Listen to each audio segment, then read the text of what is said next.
Assalamualaikum warahmatullahi wabarakatuh.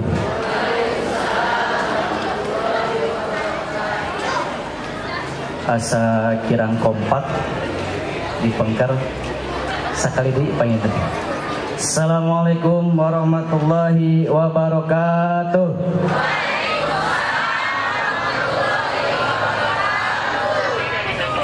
Alhamdulillah, panginten rada tarik jigana tos lapar.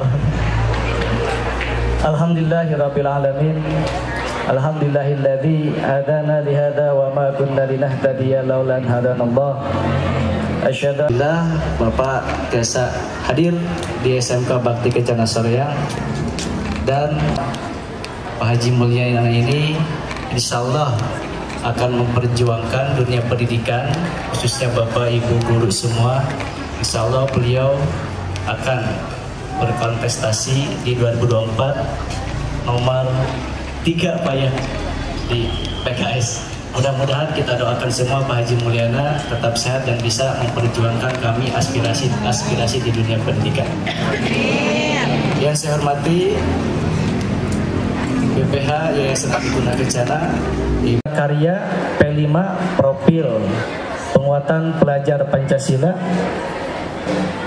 dan alhamdulillah kegiatan ini bisa dilaksanakan dan mudah-mudahan kegiatan ini bisa menjadi kegiatan yang penuh dengan syarat makna. Assalamualaikum warahmatullahi wabarakatuh.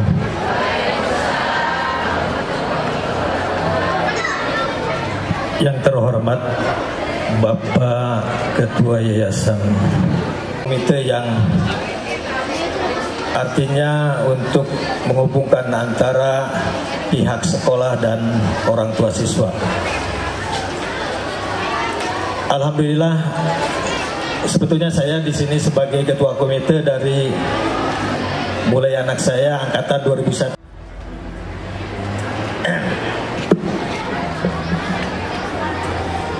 Daun salam, daun jati. Cakep. Anu teu ngucapkeun salam tong moga rezeki. Assalamualaikum warahmatullahi wabarakatuh.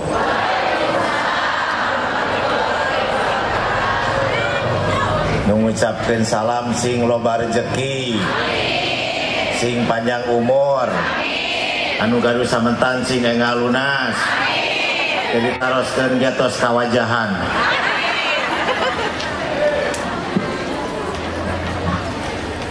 Yang saya hormati Bapak RT, Bapak RW, Bapak Kapolsek atau yang mewakilinya, yang saya hormati Kepala Sekolah SMK Bakti Kencana beserta jajarannya, yang saya hormati Komite Pendidikan di kami, putra putri kami di SMK Bakti Kencana ini. Alhamdulillah wa syukrillah wa salatu wassalamu ala Rasulullah. Pak, di akhir proses pendidikan ini kenapa di awal, supaya tahu proses pendidikan di SMK Bakti Kencana itu bagaimana prosesnya. Luar biasa. Ai Sugante SMK teh sekolah menengah kesenian, ternyata sekolah menengah kesehatan bisa nari, joget, gutak-gitak, bikin wow, luar biasa. Ya, disambut dengan luar biasa pembaca ayat suci Al-Quran. Yang dua itu saya sangat tertarik. Apa yang bersangkutan dapat beasiswa atau tidak? Kalau seandainya belum dapat beasiswa, mulai bulan besok, insya Allah akan saya gratiskan sampai lulus yang bersangkutan tadi dua. Nengak kepayon neng, luar biasa, lulusan dari Bakti Kencana. Ya, oh ya mangga Sarah. Satu lagi. Oh iya. Udah berapa itu juz penghafal Al-Qurannya? Oh dikit. Berapa? Ya berapa? 2 juz bisa gratis.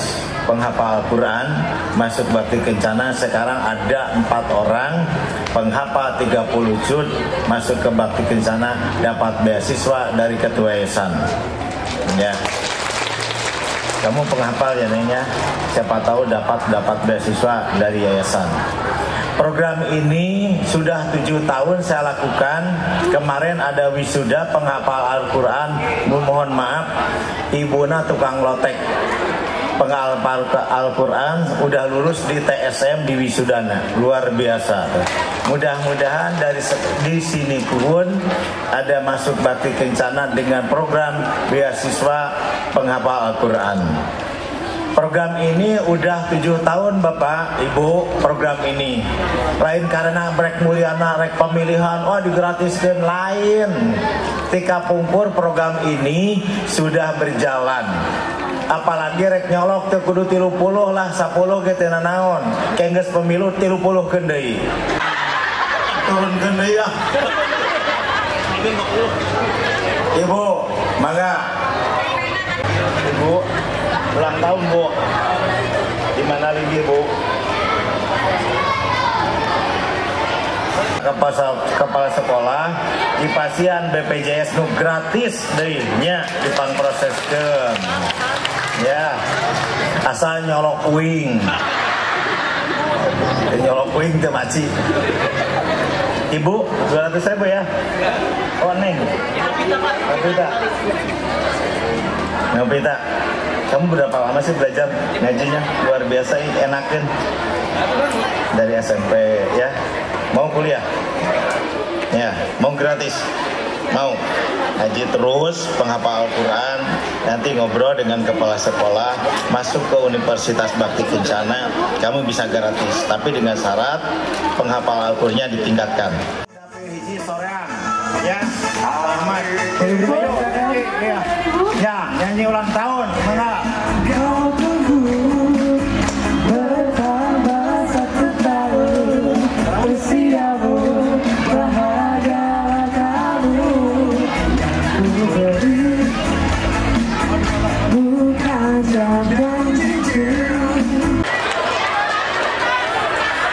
Sepede sugan tarik diberi amplop.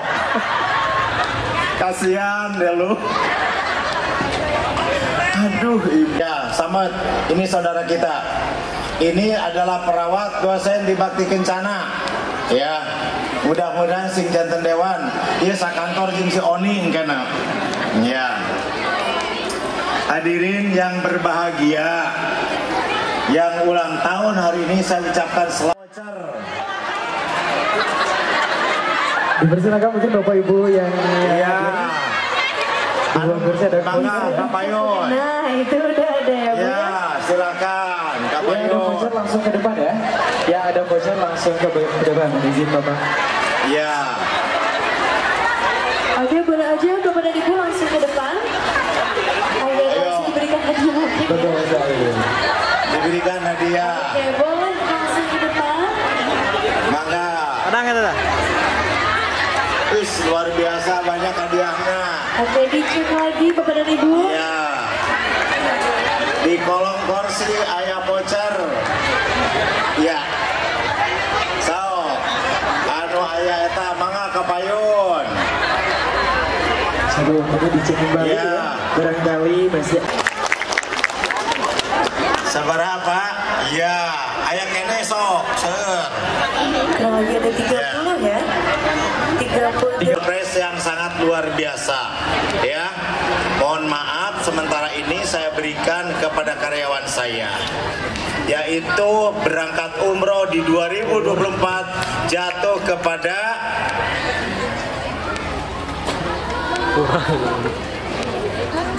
kepada Pak Dede Fahrul Pandwi, Pak Dede Rasul. Yang lainnya insya Allah dibawa ke makam orang tua masing-masing.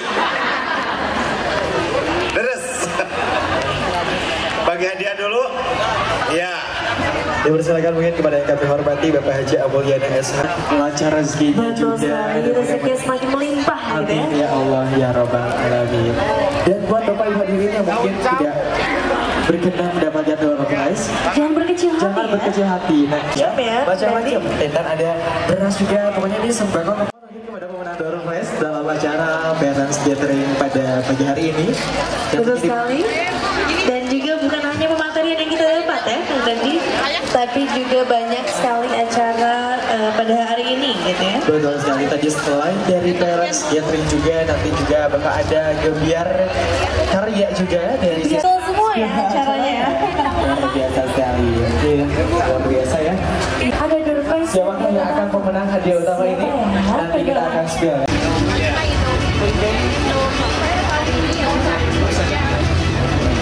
Luar biasa sekali tentunya ini. Jadi tadi banyak sekali ya door prize yang telah diberikan, kurang lebih 30. Jadi bisa dilihat juga ya, di sini masih banyak gitu ya, ada goodie bag juga. Jadi jangan khawatir Bapak dan Ibu, masih banyak hadiah. Jadi jangan kemana-mana, tetap stay di tempat. Betul sekali, dan tentunya juga informasikan Bapak Ibu hadirin sekalian boleh untuk follow Instagram dari SMK Bakti Kencana Soreang. Temanya Welcome from terus Bu, menjalin keterbukaan dan keharmonisan dalam hubungan orang tua dan anak. Betul sekali. Jadi seperti yang kita sesuai bersama tuh, judul dari acara ini adalah Parents Gathering. Temanya itu adalah menjalin keterbukaan dan juga keharmonisan dalam hubungan orang tua dan anak. Dan seperti yang kita ketahui mas, bahwasanya banyak sekali ya, tidak hanya di Soreang ataupun Kabupaten Bandung, bahkan Jawa Barat, bahkan se-Indonesia pun ada beberapa yang mungkin hubungan orang tua dan juga anak itu kurang harmonis gitu ya. Anak insya Allah akan ada kemudahan. Anak itu invest Bu. Bakal balik modal tidak? Bakal balik modal tidak? Insya Allah kalau ibu meniatkan investasi bakal balik modal. Makanya kalau mengeluarkan biaya untuk sekolah anak, jangan dimasukkan di pos pengeluaran. Harus dimasukkan di pos apa? Investasi. Di sini ada Bapak Ibu guru, saya kira sudah sangat paham betul terhadap hal itu. Baik, yang terhormat Bapak Ketua Yayasan, Bapak Kepala Sekolah, Bapak Ibu guru, beserta Bapak Ibu sekalian, alhamdulillah kita bisa bertemu pada siang hari ini. Saya janji tidak akan lama, Bu. Prinsip saya, diundang itu saya akan tepat. Hari ini saya diundang jam 9 sampai jam 10 di surat undangan. Sudah jam berapa? Setengah 10. Saya janji, dimanapun saya ngisi, termasuk kemarin di Kodiklat TNI, kalau saya diundang jam berapa akan selesai sesuai dengan surat undangan. Tenang aja. Jadi jam 10, ingatkan saya akan selesai. Siap? Siap. Cuma 30 menit kita akan bahas bagaimana komunikasi yang baik dengan anak. Saya kira tadi sudah dikenalkan, nama lengkap saya Abdul Malik Nasrullah, anak ke-10 dari 12 bersaudara. Kalau Pak Haji membagikan door prize, saya juga membagikan door prize. Siapa yang saudaranya lebih banyak daripada saya? 13 lah. Ayah, punten. Oh, udah nggak ada. 14. Masya Allah. Ibu nanawan ya Bapak Ibu nakapunggul. Saya anak ke-10 dari 12 bersaudara, dipanggil Anas. Tadi Pak Haji mengatakan juga yang sama. Anas itu singkatan dari doa keluarga. Ini bukan singkatan nama, tapi doa dari keluarga. Anas itu katanya singkatan dari anak soleh. Apa katanya? Ibu suka bikin singkatan buat suami, buat anak? Oke, itu cara kita berkomunikasi. Hati-hati dengan kata, karena kata ibu nakal, sing pinter ya, sing benar, itu ternyata jadi doa. Doa ibu hati-hati kepada anak. Kalau ibu pernah kelepasan, Pak, saya pernah komunikasinya nggak bagus, komunikasinya nggak keren, tobat dari sekarang. Saya susah tobatnya, ruqyah.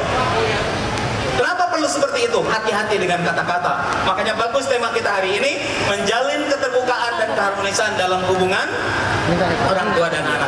Saya kira tadi sudah dikenalkan, saya sehari-hari di dunia SDM. Tapi sebagai pengajar juga, saya senang ngajar. Ibu bapak guru, kenapa saya senang ngajar? Karena saya berkeyakinan betul, kalau ibu bapak bisa menghasilkan anak-anak yang soleh dan soleha, kemudian dia melakukan amal baik, maka amal baiknya akan nyampe kepada kita.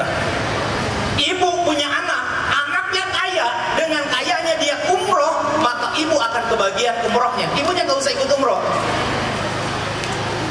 Anaknya sholat, ibu kebagian sholat. Maka itu yang dimaksud dengan investasi. Baik, beberapa poin saya kira. Inilah pekerjaan saya sehari-hari, cowok panggilan pun saya. Nah, cuman kenapa saya mesti tepat waktu? Karena Saya pernah merasakan, mudah-mudahan Bapak Ibu tidak terlambat. Saya menjanjikan ke kepala sekolah, Pak, saya akan datang jam 8.30. Jam 7.30 saya sudah berada di wilayah Soreang. Kenapa? Bagi saya waktu adalah kehormatan.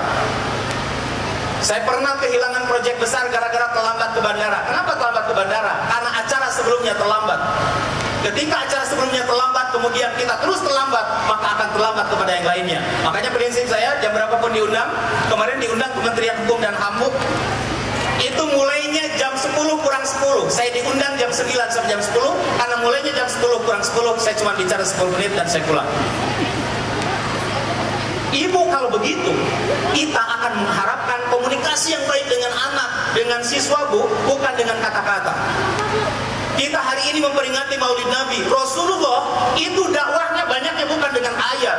Dikit-dikit keluar ayat. Istrinya nggak benar, keluar ayat. Sesungguhnya Allah berfirman, tidak ternyata. Baca sejarah, Rasul ternyata mendidiknya bukan hanya dengan kata, tapi lebih banyak dengan perilaku. Bapak kalau ingin anaknya rajin sholat, siapa dulu yang harus rajin sholat? Rajin sholat, bapaknya hente, nonsen. Ibu guru kalau ingin anaknya tepat waktu, mulailah dari ibu guru. Ibu-ibu ingin putrinya soleha, siapa dulu yang harus soleha? Serius? Bener? Yakin? Kan aneh sekarang, punten bagi yang tersinggung, karena bagi saya tersinggung adalah bagian dari berpikir. Nganter anaknya ke TK Al-Quran, anaknya dijilbab, ibunya enggak. Anaknya diharapkan menjadi soleh dan soleha, tapi kita tidak mencontohkan, bukan komunikasi yang baik. Ini saya mungkin agak keras, kenapa? Karena memang tugas saya begitu. Kalau ada salah-salah kata, salahkan yang mengundang. Saya diundang, Bu, datang ke sini. Pak Kepala Sekolah tuh yang undang saya. Jadi artinya apa? Komunikasi yang baik adalah dengan contoh. Saya ulangi, komunikasi yang baik dengan contoh. Kalau kita tidak mencontohkan, sulit. Rasul itu mencontohkan, ingin istrinya soleha, Rasulnya soleh. Bagi perempuan yang baik, begitu juga sebaliknya. Pernah mendengar dalil itu? Jadi kalau ibu di rumah, suami lagi rumit, siapa yang duluan rumit? Jangan-jangan saya yang rumit. Akhirnya suami juga jadi rumit. Makanya kurang lebih inilah yang akan kita dapatkan. Ibu bapak dari sekian banyak materi, tadi sudah banyak sambutan. Saya senang kalau sambutan panjang itu. Kenapa? Jatah saya jadi sedikit. Sambutan sih panjang, biar saya sedikit. Apa yang ingin kita dapatkan dari seluruh pembicaraan itu? Ternyata bukan kata-katanya, Bu. Apa yang ingin kita dapatkan? Ada yang dimaksud dengan hikmah. Tahu yang dimaksud dengan hikmah? Ada apa ini? Mau duduk? Sini depan kok masih kosong. Oke, terus biar saya sedikit ngomong ya, ayo terus. Ribut aja. Oke, siap. Oh, lihat lagi di bawah kursi. Mungkin ada door prize. Nah, jadi hikmah itu ternyata lebih penting dari kata. Ibu semua duduk, bapak semua duduk. Apa yang membedakan? Ternyata ada yang dimaksud dengan hikmah. Bu, Pak, yang Muslim, di dalam Quran itu ada satu surat namanya dari nama manusia. Siapa yang bisa nebak door prize berikutnya? Nama suratnya itu dari nama seorang manusia, bukan nabi, bukan rasul, tapi jadi nama surat Quran itu. Dahsyat. Ibu nanti catat nomor WA saya, kita kirim. Karena tadi bawa, Bu, sekarang. Saya kira nggak banyak door prize. Ternyata ada. Kenapa, Bu, Luqman menjadi nama surat? Sebetulnya ada di sini. Kenapa Luqman menjadi nama surat di Quran, padahal bukan nabi, bukan rasul? Nggak ada itu. Yang lain, kenapa kira-kira? Karena Luqman oleh Allah diangkat derajatnya, bukan oleh kata-katanya, tapi karena pintar mengambil hikmah dari sesuatu. Hikmah dari sesuatu diambil oleh Luqman, makanya namanya menjadi Luqman Al-Hakim. Nama aslinya Luqman, kemudian diberikan gelar oleh Allah Al-Hakim. Al-Hakim itu apa? Pintar mengambil hikmah. Ibu saja dengan betul. Bu Elis Al-Hakim nanti kalau pintar mengambil hikmah. Jadi ibu masuk ke sini, dengerin banyak materi. Apa hikmahnya bagi kita? Ibu duduk di sana, apa hikmahnya bagi saya? Ibu menyekolahkan anak, apa hikmahnya bagi saya? Dan hikmah bisa didapatkan satu kalau punya tujuan. Maka saya bertanya sekarang, ibu bapak menyekolahkan anak untuk menjadi apa? Pintar, satu. Yang lain? Sukses, dahsyat. Yang lain? Soleh, mana soleh?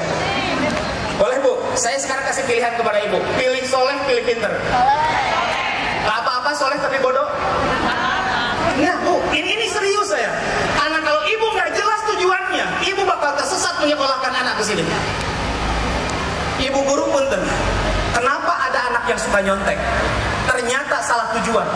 Dia ke sini pengen nilai, bukan pengen ilmu. Akhirnya dia nyontek. Tujuan itu. Sekarang saya pilih, ibu, bapak, kalau nanti punya menantu, pilih yang baik atau yang pinter? Serius? Serius? Dia baik, tapi bodoh, gak apa-apa. Pinter, tapi jahat, mending mana? Kebanyakan hancurnya negara itu boleh orang pinter tapi jahat. Ibu serius ini, saya bertanya, boleh gak apa-apa gak pinter, tapi dia bager? Serius? Serius? Ibu memilih hal yang benar. Saya akan liatin. Ini kata-kata yang harus ibu pegang dari mulai sekarang. Kalau ibu ingin anaknya baik, jika anak dibesarkan dengan cemoohan, ia akan belajar memaki. Hati-hati kalau sering mencemooh anak. Nah, meni hidung gitu badan tuh. Itu ketika mengatakan begitu, dia akan sering memaki orang. Hati-hati. Jika anak dibesarkan dengan permusuhan, ia belajar rendah diri. Jadi kalau sering bermusuhan, sering berantem, dia akan rendah diri. Jika anak dibesarkan dengan toleransi, maka ia belajar menahan diri. Jadi kalau dia toleran, misalnya gini, beda juga nggak masalah, maka dia akan menahan diri. Jika anak dibesarkan dengan dorongan, dia akan belajar percaya diri. Ayo sekolah, tenang. Bu, salah satu kakak saya yang kan banyak dari saya. Luka genap. Sekarang jadi kiai di Palembang, Pak. Abdi di Garut. Kami orang kampung. Kakak saya salah satunya jadi kiai besar sekarang di Palembang. Suatu ketika menerangkan judi di masjid. Kebetulan tetangganya ada ahli judi. Ini kisah nyata. Datang, kemudian apa yang terjadi? Bandar judi datang ke masjid. Kemudian apa yang dilakukan bandar judi? Kepret tuh kakak, kakak saya lagi ceramah di kepret, Pak. Cabok kakak saya. Apa yang terjadi? Kakak saya pulang ke Garut, pulang ke kampung, curhat ke bapak saya. Apa katanya? Pak, kekiat di Palembang. Nah, saya dicabok. Abdi dicabok, Pak. Nah, nerangkut diceritakan. Apa kata bapak saya? Kira-kira apa kata bapak saya? Atas saya atau orang di Garut nya, orang tatani. Ya. Apa yang terjadi? Bapak saya memberikan dorongan. Apa kata bapak saya? Yang ingat, saya ingat betul kurang lebih kalimatnya begini. Balik deh sia ke Palembang. Itu kalimat yang saya dengar. Balik deh sia ke Palembang. Lawan, kita bener. Lawan sama kamu. Ingat kakak saya bilang gini, kumaha mau nyabok deh, cabok deh itu sia. Ini kata-kata bapak saya. Bapak saya memberikan dorongan. Kita bener. Kakak saya itu kecil, mirip saya. Kan jadi kata Pak Haji, orang kecil itu pintar-pintar.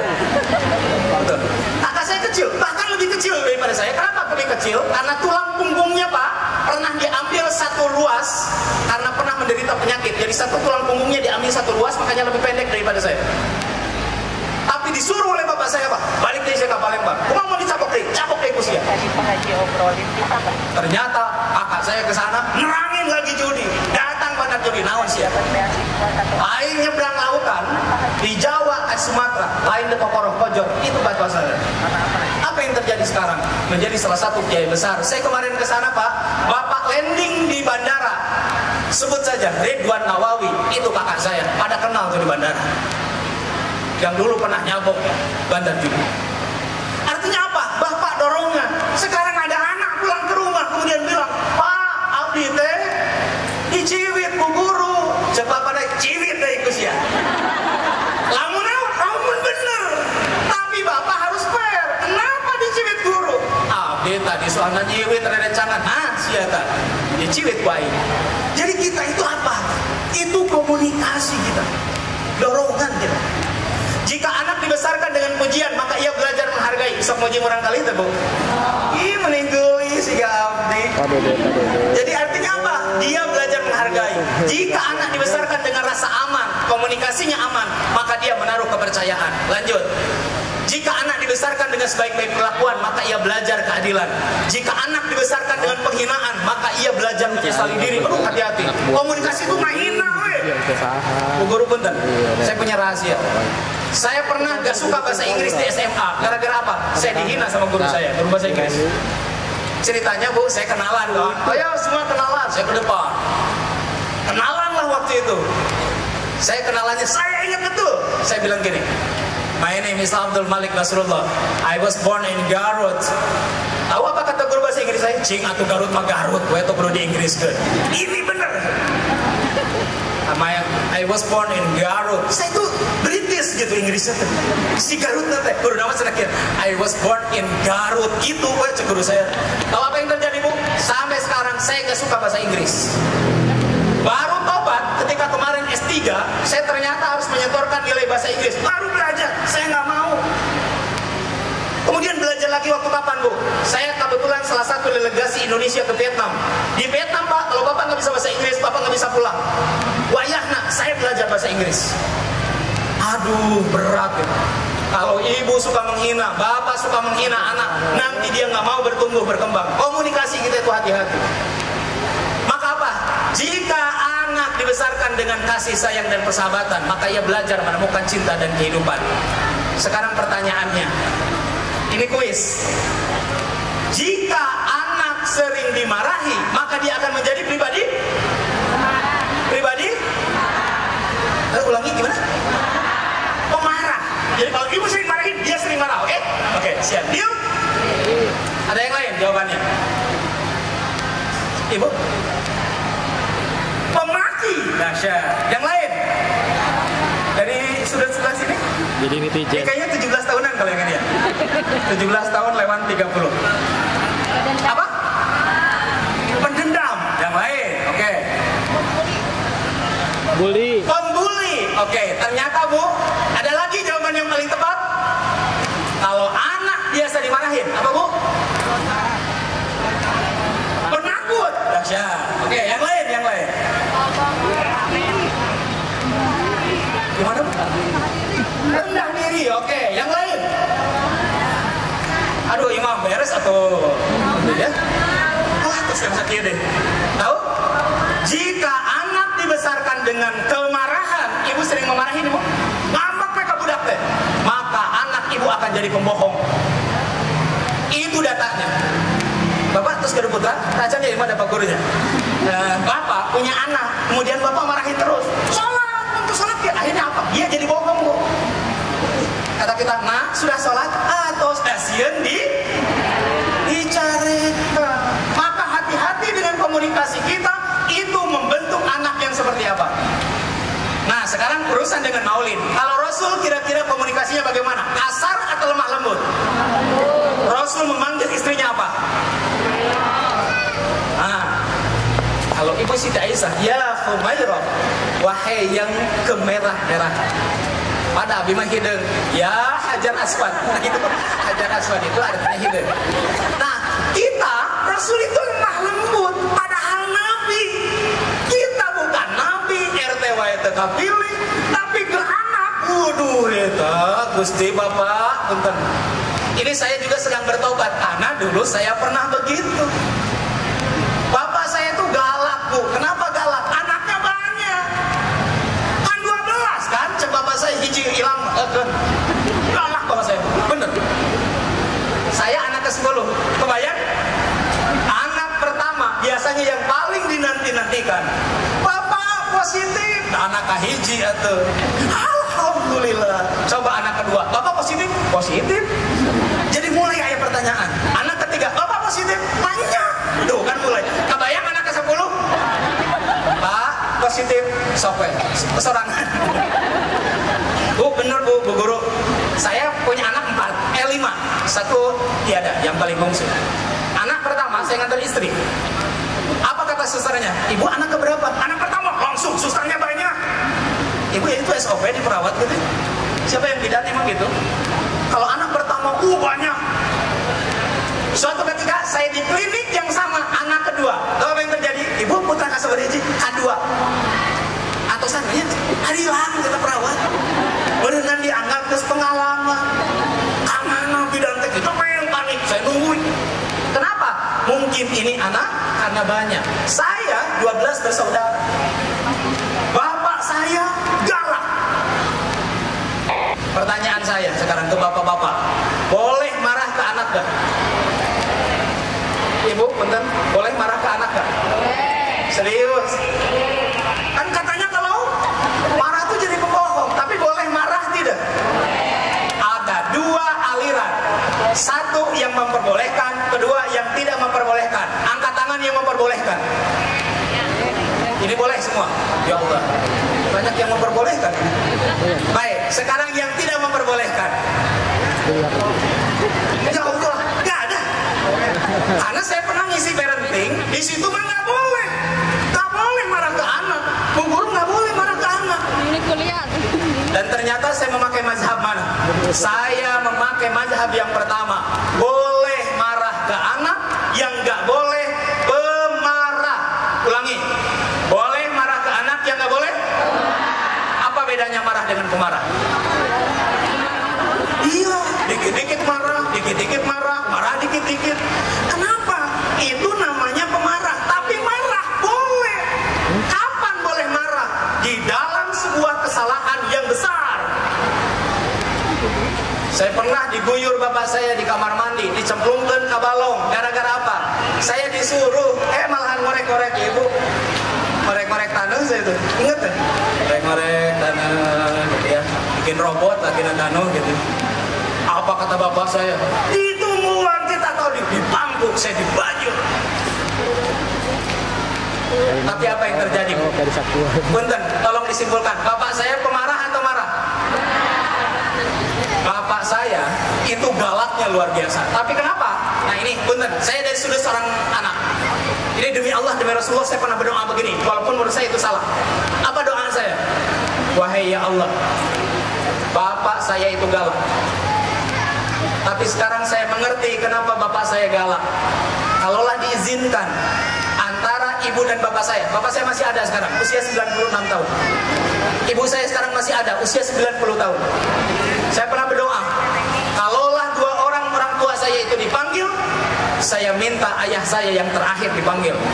Salah nggak dosa saya? Menurut saya salah. Ini saya salah doa. Tapi kenapa sampai terucap begitu? Bapak saya pemarah, marah, tapi saya yakin marahnya karena ingin anaknya benar. Maka saya berdoa, ya Allah, sing terakhir bapak saya meninggal dunia. Kenapa saya merasakan begitu? Saya merasakan kasih sayang seorang ayah ketika saya menjadi seorang ayah. Pak, benar gak? Ibu betul? Ibu merasakan kasih sayang ibu kita dahulu saat sekarang kita jadi ibu. Itu anak belum pulang, ya Allah. Itu tuh di sini tuh pengen mana ya budak. Kenapa? Disitulah kita merasakan berarti bapak saya dulu juga seperti itu. Walaupun saya anak ke-10. Terakhir,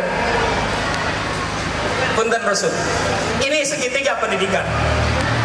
1, 2, 3. Pertanyaannya, siapa yang bertugas paling utama di dalam mendidik anak? Itu makanya bapak ibu guru biasa pensiun. Kata saya didik. Jadi guru itu membantu ibu bapak mendidik anak. Hati-hati. Makanya kalau ada apa-apa, punten jangan nunjuk dulu ke SMK Bakti Kencana. Iya pasti guru nata benar. Bukan, tunjuk diri sendiri. Mungkin saya pengawasannya kurang baik. Di dalam segitiga ini yang bertugas yang paling utama adalah orang tua. Oleh karena itu, ini saya lewat-lewat aja ya. Pastikan komunikasi di rumah harmonis. Gimana harmonis itu? Bu, saya di sini menggambarkan seperti angklung. Ini saya dengan anak ketiga. Anak ketiga saya sekarang kelas 6 SD. Bagaimana angklung? Pernah main angklung, Bu? Disebut harmonis kalau bagaimana angklung. Semua bunyi enggak? Breng. Do, yang lain diem. Makanya ibu kalau main angklung, ayo calik, kapan saya tanya asal tadi panggil-panggil. Yang lain mah rame, dia mah diem. Salah gue dengan sagonjreng ada, Bu. Ibu mainin burung kakak tua, kalau kebagian do, itu cuma 1 kali. Tapi apakah ibu gonjreng-gonjreng? Jingat pirah, gonjreng-gonjreng. Gak bisa. Namanya harmonis, kadang ada saatnya kita diam, kadang saat kita bicara. Di rumah, ibu suka membiarkan nggak anak ibu berkata? Kalau tidak, berarti kita tidak pernah mendengarkan. Bu, di dalam komunikasi ada satu jargon, tolong diingat. Mereka yang tidak pernah mendengarkan orang lain bicara, maka sampai kapanpun dia tidak akan pernah didengarkan ketika dia bicara. Silakan diulangi. Mereka yang tidak pernah mendengarkan orang lain bicara, maka sampai kapanpun dia tidak akan pernah didengarkan ketika dia bicara. Ibu bapak tadi nggak ada nguken tuh sambutan, atau sibuk sarang snack. Mana ayah sih? Pada ayahnya, oh alhamdulillah, pantesan tadi bagi dia pilih fokus. Ada nguken sambutan? Kalau ibu mendengarkan yang sambutan, berarti kita sudah belajar mendengarkan. Ibu mendengar anak bicara, berarti kita sedang berusaha mendengarkan. Hal paling mahal dalam komunikasi sekarang ternyata bukan bicara, tapi mendengarkan. Oleh karena itu, sebelum saya akhiri, tolong semua kenalan dulu dengan kiri kanan. Kenalan dulu. Atas, katukan. Oke, sip. Berpasangan dua-dua. Mana? Dua-dua. Ada pasangan saudara. Pasangan dua-dua. Atas kenalan bu. Atas bu. Duaan. Pegang bu tangannya bu. Siap. Atas duaan. Oh bapak mata ya ini pak. Oh iya sepatunya. Istri bantu ya. Ya biasa. Apa? Bapak ada pasangan? Baik. Silakan putuskan satu orang menjadi orang nomor satu. Satu orang jadi orang nomor satu, yang satu lagi menjadi orang nomor dua. Mengerti? Siap. Angkat tangan yang nomor satu sekarang. Semua dikit. Putuskan dulu. Udah bu? Siap. Nomor satu sudah? Siap. Turun. Sekarang nomor dua. Nah ibu kalau ingin tahu pelakor, nah ini yang nomor dua. Orang-orang nomor dua. Siap? Kita akan belajar mendengarkan. Ibu nomor satu. Sekarang boleh nomor satu dulu ya. Yang mana angkat tangan yang nomor satu tadi? Tolong kasih nasihat seperti yang tadi saya katakan ke orang nomor dua. Ibu, kieunya, siap silakan. Orang nomor dua belajar mendengarkan. Orang nomor dua belajar mendengarkan. Kalau tidak mendengarkan, berarti tidak akan pernah bisa bicara. 1, 2,